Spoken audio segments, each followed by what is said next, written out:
Did you know one of the hardest normal shiny Pokemon to find in Platinum is shiny Ditto? Unlike in Diamond and Pearl where it appears on Route 218, Ditto can only be found in the Trophy Garden. But to even get Ditto to spawn, you have to talk to Mr. Backlot where he'll choose one Pokemon a day out of a list of 16 to appear in his garden. Even if you save right in front of him and soft reset, this process can take hours since Ditto's one of the rarest spawns, at least in my experience. Also, Ditto has a 5% spawn rate in the actual garden, which adds more time to even just start the hunt via Pokeradar. Plus, not only does the Pokeradar have a 12% chance of randomly failing, but because the Trophy Garden's pretty small, using the radar near the edge could instantly end your chain due to there being no patches of grass with Ditto in it. And using the radar in the center safe zone guarantees a good patch of grass 4 steps away is always near the edge, so you really need to be lucky for a chain of 40. But many people don't know that Mr. Backlot can have 2 Pokemon in his garden at once, so lock a random one in the first day to higher his odds of saying Ditto. But talking to him after 2 days will reset the first Pokemon, so watch out. But there's so much more hidden details in Gen 4 that we're about to reveal. By talking to this swimmer in the resort area, he'll tell you about the hidden ruler that can only be found by using the super rod in the nearby ponds. The hidden ruler is actually a level 100 Magikarp, the highest level for any wild Pokemon in the franchise. The chances of actually finding this thing is 1 in 10,000, which is worse than the base shiny odds of the game. That's because when fishing, the game does 2 rolls internally. The first roll selects the level range of the Pokemon, which all have different odds. The second roll selects the actual Pokemon level in that range. But by having Pokemon with the abilities Pressure, Hustle, or Vital Spirit, it'll boost your odds to 1 in 200, since it gives you a 50% chance of encountering the highest leveled Pokemon in the level range selected. Sadly, the swimmer's dialogue doesn't change after having it in your party, and for anyone trying to get a full odds shiny hidden ruler, you actually have a higher chance of winning the lottery, so good luck.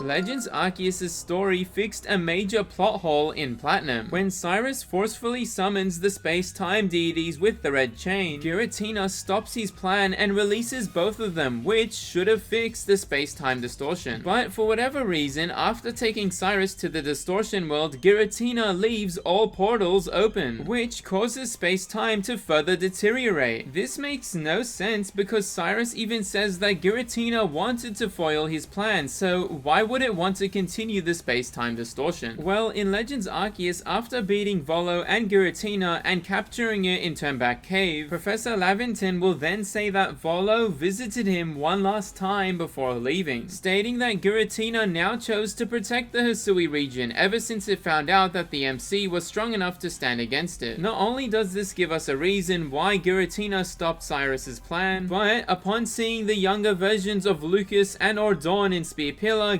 Giratina recognizes them and wants a rematch. So it left the portal open for you to go in and fight it in the distortion world. And after showing the strong bond you have with your Pokemon once again, Giratina lets you leave and helps you protect the Sinnoh region once again, but in the modern day.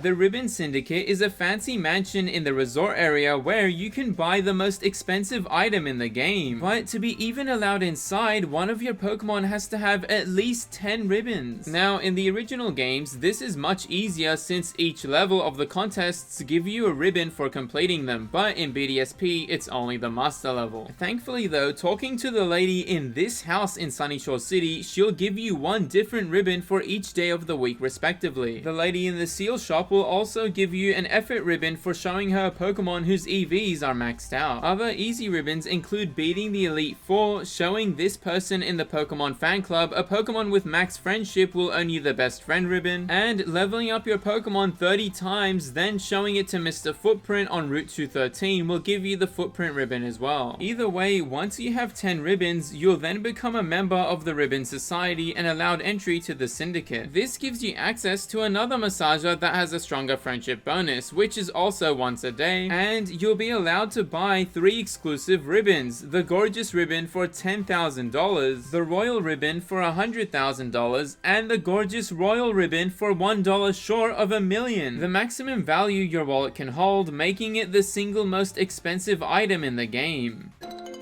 Thankfully though, farming money in Gen 4 is relatively easy. By going to the left side of Mr. Backlot's mansion, you'll find 2 old trainers with a Chatot and Roselia respectively. After beating the game, using the Verse Seeker to repeatedly battle these 2 will give you around 24.5 thousand Pokédollars per trainer while holding the amulet coin, meaning you can max out your wallet from 0 in just over an hour or so. And although the couple on Route 210 gives you 26k for the double battle, you can't fight them separately, so no doubling up before resetting. If you want to level up your Pokemon fast, on Route 228 you can Verse Seeker this trainer here, which gives you around 13,000 XP for the first 2 Pokemon, and around 15,000 for the Chansey with a Lucky Egg on. Keep in mind though, you do need to have the Pokemon in battle before switching to get the bonus XP.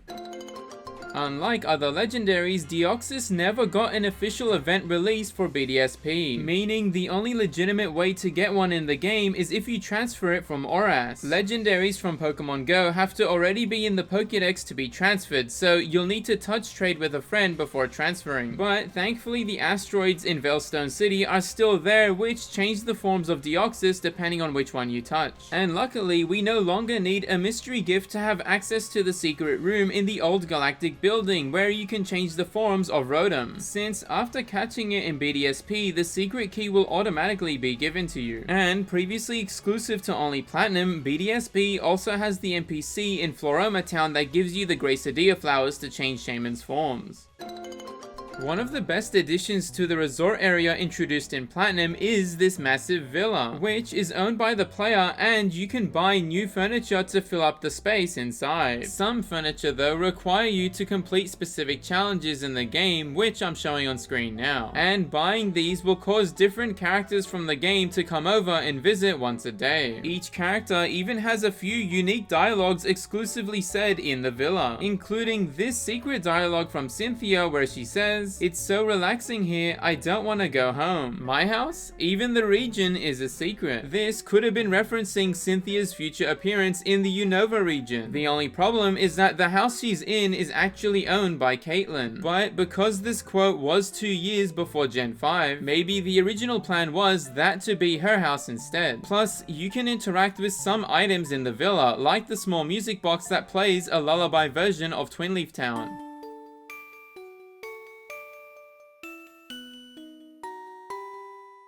And since Cynthia appears sitting on the piano every now and then, interacting with it plays her opening battle theme.